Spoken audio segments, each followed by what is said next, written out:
Ngwino.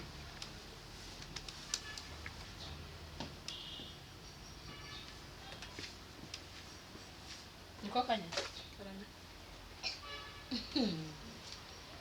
Sugiye. Ngiye ku ishuri. Hehe. Ku ishuri. Uvuze? Nari ngiye ku ishuri. Wowe ku ishuri se? Umuntu anakerewe. Ngohe. Ngohe mko.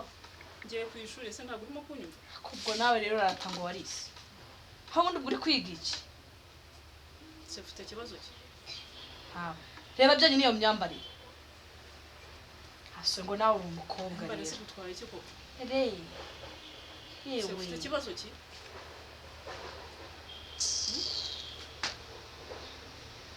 Kakubwire rero. None ahanga mbare kabiri usubiye mu nzu. Uje guteka, ukoropa, koza ibyombo no gufurira myenda size mwibase muri douche. None aha Ngewe kanyana. Ndeka kujya ku ishuri njye gukoropa. Njye gukoropa. Umva narakubashye mu minsi yashize narakubashye ibyo wankoresheje byose narakukoreye ariko ibyo kuvuga ngo ndetse ishuri ngiye gukoropa. Ngewe kanyana. Zabyibagirwa. Nta n'ubwo nashoka ahubwo nanakerewe kanigendera. Muko umva nkubwire. Rekeraho ngaho dare kutangiye ivuzi ryawe. Hakoshye nageze nte. Ese ufite kibazo ki? Ufite kibazo ki? Va nkubwire ndavuze ngo none aha ngaha. Wigeze uturusha ayo mashuri subira mu nzu.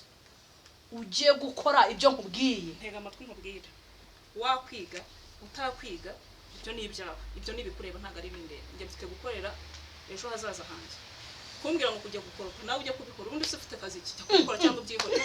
Reka narakwigorera ugira ngo Ejo hawe wowe ejo hanze. nta soni. Rero umaze guhaga amaboko yanjye urumva umaze kurengwa urumva wabyimbye. Bigutwaye iki? Urumva bigutwaye iki?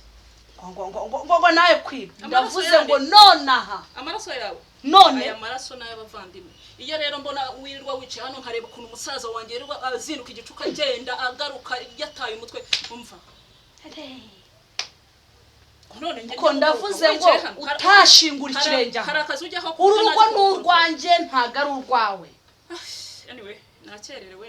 Ibyo byawe byo gukererwa ntago mbyita. Ndavuze ngo none aho ushinguye ikirenge ngarukire mu rugo. Ahubwo ngo haye n'umwanya utari ngombwa bya gukora ibyo ngibyo kuko niwe udafite akazi njye mbyuka njya ku kazi nijoro nkajya kwiga ubibwira musaza wanjye ko nabyanze. Uru n'urugo rwanjye ukwiye gukora. Oya nagiye ubyimenyere. Cut.